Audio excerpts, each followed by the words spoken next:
live Facebook et Instagram de la clôture Tokyo. Je suis Julie, responsable libre-service au sein du Vivre en Bois d'Alençon où nous sommes actuellement. Je suis en compagnie de Charles qui est responsable développement produit chez Pivotal Bois. Bonjour à toutes et à tous, ravi d'être avec vous pour vous présenter la nouvelle clôture Tokyo. Pour rappel, Pivotal Bois est bien sûr notre fournisseur pour les solutions bois que vous trouverez au cœur des Vivres en Bois. Alors, vous êtes de plus en plus nombreux à nous rejoindre pour ce live. Nous allons pouvoir commencer la présentation du nouveau concept Tokyo. Ce nouveau produit est disponible depuis peu dans les Vivres en Bois. Il a été développé par notre fournisseur Pivotal Bois. Ça va être l'occasion pour vous de découvrir le produit et de poser vos questions. Le live va se dérouler en 3 parties. Première partie, présentation du concept, une partie démo et ensuite une partie questions-réponses. Nous allons commencer avec la première partie. Alors Charles, peux-tu nous en dire plus sur le concept Tokyo? Quelle a été la volonté de Pivotal Bois en créant cette clôture? Alors, nous avons conçu cette clôture après avoir identifié une tendance forte avec le mix matière, aussi bien dans les aménagements extérieurs que les aménagements intérieurs. Et en créant ce poteau aluminium, nous avons fait le choix de répondre à cette demande en venant mixer le matériau bois avec le matériau aluminium. Nous avons fait un système simple de montage qu'on va pouvoir découvrir tout à l'heure. Et enfin, nous avons fait un produit 2 en 1 puisque nous pouvons faire une configuration clôture avec des lames et une configuration clôture avec des panneaux bois. Peux-tu nous en dire plus sur le concept de lame à empiler? Alors, nous avons conçu une lame spécifique. Comme on peut le voir, c'est une lame double face. Donc on a 2 designs différents, ce qui permet en fait à l'utilisateur de choisir le design qui lui plaît. Donc libre à vous de créer votre clôture. Donc la clôture n'a pas besoin de ressort comme on peut le voir sur d'autres clôtures à empiler. Comment avez-vous pu rendre ça possible? Alors en effet, la clôture n'a pas besoin de raidisseur. Donc habituellement, des clôtures à lame empilée sans raidisseur, on peut voir des jours apparaître entre les lames. Alors pour répondre à ta question Julie, pourquoi on n'a pas besoin de mettre de raidisseur? Il y a 2 raisons dans la conception de la clôture. Déjà, les lames sont fixées en fait sur le côté avec un espacement bien régulier pour que la lame garde bien son emplacement. Et la deuxième raison, c'est la conception spécifique de la lame avec une rainure et une languette qui s'adaptent pour en fait varier entre une période sèche et une période humide. Donc ces 2 raisons permettent à la clôture de se passer de raidisseur et d'avoir une vraie clôture double face. D'accord. Et il y a aussi donc le pare-close là qui vient masquer les vis. C'est ça. Donc en fait, les vis sont fixées, les lames sont fixées avec les vis, et ensuite on vient masquer avec la pare-close pour une belle finition esthétique de la clôture où on ne verra pas les vis de fixation. D'accord. Et on voit aussi que nous avons 2 éléments en allure, en haut et en bas. Oui, donc nous avons la lame de soubassement en partie basse qui permet de protéger la lame basse et qui permet aussi de bien l'installer dès le début pour avoir quelque chose de régulier. Et ensuite, on a la couvertine qui permet de faire une finition esthétique de la clôture et de protéger aussi les lames bois. D'accord. Et en plus de la configuration de la lame empilée, on peut aussi mettre des panneaux avec le poteau? En effet, donc, comme on peut voir ici, on peut mettre des panneaux bois qui suffit de venir encastrer entre les poteaux et ensuite on vient verrouiller avec le même système de pare-close. Donc je pense qu'on va pouvoir le voir tout à l'heure lors de l'atelier. Et ça on peut donc sur tous les panneaux Sur tous les panneaux de la gamme Vivre en Bois, donc le concept Tokyo est compatible. D'accord. Et donc ce système, est-ce qu'il est breveté? Alors ces 2 systèmes, donc panneaux et lames de clôture, sont des systèmes brevetés par Pivotal Bois, en effet. Ok, donc nous allons pouvoir passer au montage. Ok, bon c'est parti. Alors nous avons devant nous une conception pour lame empilée. Donc on peut s'imaginer un petit muret, et en fait on va venir faire une clôture lame empilée au-dessus un muret. Donc déjà, première étape, c'est de venir prendre le poteau et de venir faire les perçages pour mettre les lames, comme on l'a vu tout à l'heure. Ce qui permet en fait d'avoir le bon espacement des lames pour la bonne durabilité de la clôture. chaque lame aura son emplacement. Et tout ça, vous pourrez le faire grâce à un gabarit qui s'adaptera en fonction de la différente hauteur que vous voulez créer. Donc vous aurez tous ces détails hein, dans les guides de montage, bien sûr. Donc, dans un premier temps, on peut avoir soit une pose à sceller ou une pose sur platine. Donc ici, nous avons fait une configuration sur platine. Donc première étape, je viens bien mettre ma lame de soubassement, comme je l'ai expliqué tout à l'heure, qui permet la bonne durabilité de la clôture en partie basse, mais aussi de venir maintenir la première lame.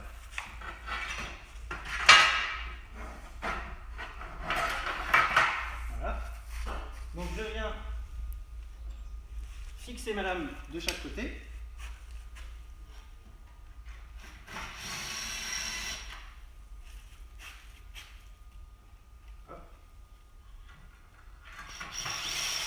Donc avec quelques passages que j'ai fait en amont.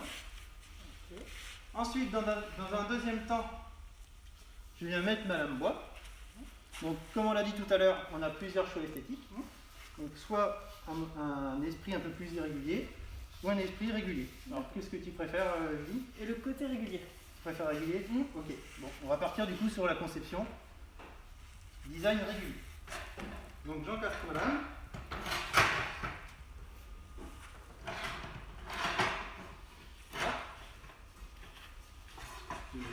Voilà. Donc là, très important, comme vous allez pouvoir le voir dans les guides de montage, dans les pré-perçages que vous allez faire avec les gabarits, nous avons un perçage pour fixer la lame et un perçage qui va nous servir de repère pour garder au niveau des lames le bon écart. Donc là, je viens fixer les lames.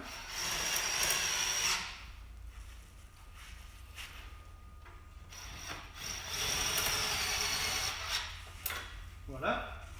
Je viens mettre ma deuxième lame. Donc, comme Julie nous l'a dit, elle préfère le design régulier. Voilà. Donc là, on se rend bien compte. Quand je mets ma lame ici, mon repère, c'est OK. Par contre, là, pour une autre, ça aurait été une autre clôture, par exemple, là, on aurait mis la lame comme ça et on l'aurait fixée. Sauf que derrière, on aurait pu avoir un décalage. Imaginons que les variations émotionnelles soient fortes entre une période très sèche et une période très humide. On aurait pu avoir un jour ici. Donc là, on vient bien caler notre lame jusqu'au repère. Ce qui va permettre à la lame de varier tranquillement entre la rainure et la languette, comme la clôture a été étudiée. Donc là, pareil, je viens fixer ma lame.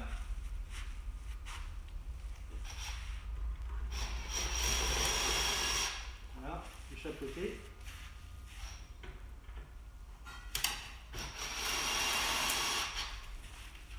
Et enfin, je viens finir avec la couvertine qui permet d'avoir une finition esthétique et de venir protéger ma dernière lame bois.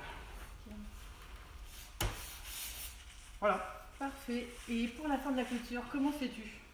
Alors là, donc, du coup, on est sur une configuration fin de clôture. Donc on vient mettre la lame de finition. On va venir fixer. Hop.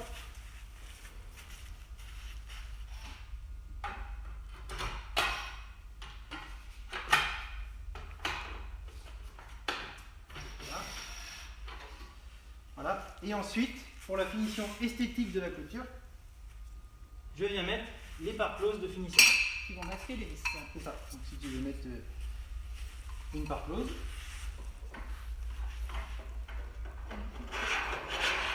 Voilà. Comme ça.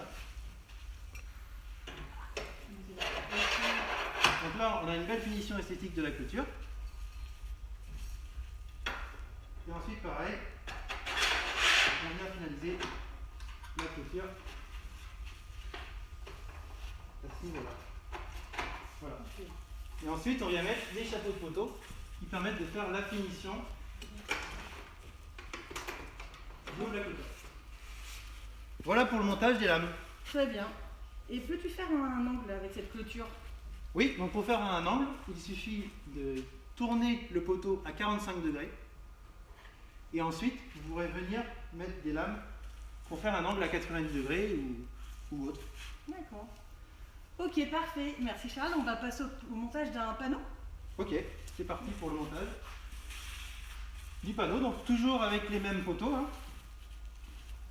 Le même système de part close, de lame de finition. Donc là pour le panneau, en fait, je vais prendre mon montant que je vais venir fixer de chaque côté des panneaux. Donc là, pour gagner un petit peu de temps pour le live, pour pas que ça soit trop ennuyé pour vous, on a déjà fixé celui du bout. Donc on va fixer le dernier.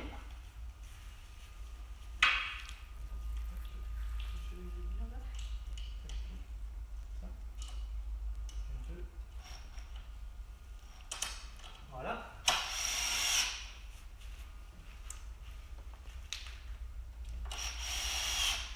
Donc c'est très simple. Et maintenant, on encastre. C'est ça. Donc, je vais un peu là.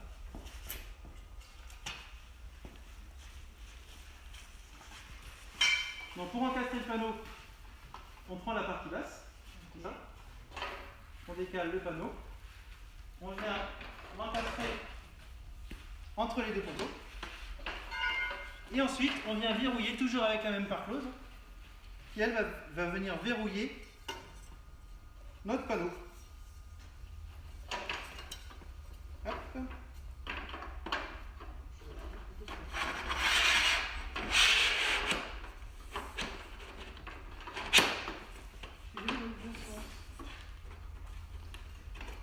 Voilà. Donc, dans ce sens-là, on vient l'encastrer. Et le tour est joué, notre panneau est fixé. Et ensuite, on peut venir finir avec les chapeaux de poteau pour la finition esthétique de la clôture. Et nous allons passer donc à la partie questions-réponses. Donc si vous avez des questions, c'est le moment. Alors, donc nous avons une question. Quelle doit être la taille du plot béton pour fixer ou sceller son poteau Tokyo?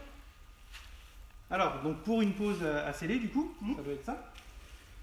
Donc, pour une pose à sceller, nous préconisons une fouille de 50 par 50 cm, 55 cm de profondeur, avec un petit lit de gravillon qui va permettre de venir drainer la fouille. Et ensuite, vous allez pouvoir mettre votre béton. D'accord. Alors, jusqu'à quelle hauteur de clôture je peux monter avec le poteau? Alors, la clôture Tokyo a été conçue avec la platine 130 km/h, la résistance au vent, avec une surface de 2 mètres de large et 2 mètres de hauteur. Donc c'est la surface maximum qu'on peut faire, donc c'est 2 mètres. Alors, est-ce que le poteau se fixe uniquement avec des lames? Alors non, du coup, peut-être que la personne est venue en cours de route. Donc la clôture se fixe, peut être faite avec des lames empilées, comme on a vu avec le montage tout à l'heure, ou avec des panneaux bois, comme on vient de le faire en démonstration ici. Donc le poteau est multicompatible. Il est 2 en 1 en quelque sorte, puisqu'on peut faire des panneaux et des lames. Alors, merci. Et pourquoi n'a-t-on pas besoin d'utiliser de raidisseur? Alors, comme on l'a vu aussi tout à l'heure, grâce à la conception de la clôture avec la fixation des lames sur le côté et la conception spécifique de la lame, nous n'avons pas besoin de raidisseur, puisqu'il n'y aura pas de jour entre les lames. Ok. Ben, parfait. Merci Charles, merci pour tes réponses et merci à tous d'avoir assisté à ce live. Vous pourrez le revoir sur notre page Facebook et notre compte Instagram. On a eu pas mal de questions, donc si on n'a pas répondu à la vôtre, n'hésitez pas à vous rapprocher de votre magasin Vivre en Bois. On pourra vous répondre et vous accompagner sur vos projets de la clôture Tokyo, ainsi que les autres. On vous dit encore merci. Merci à tous et à bientôt. À bientôt.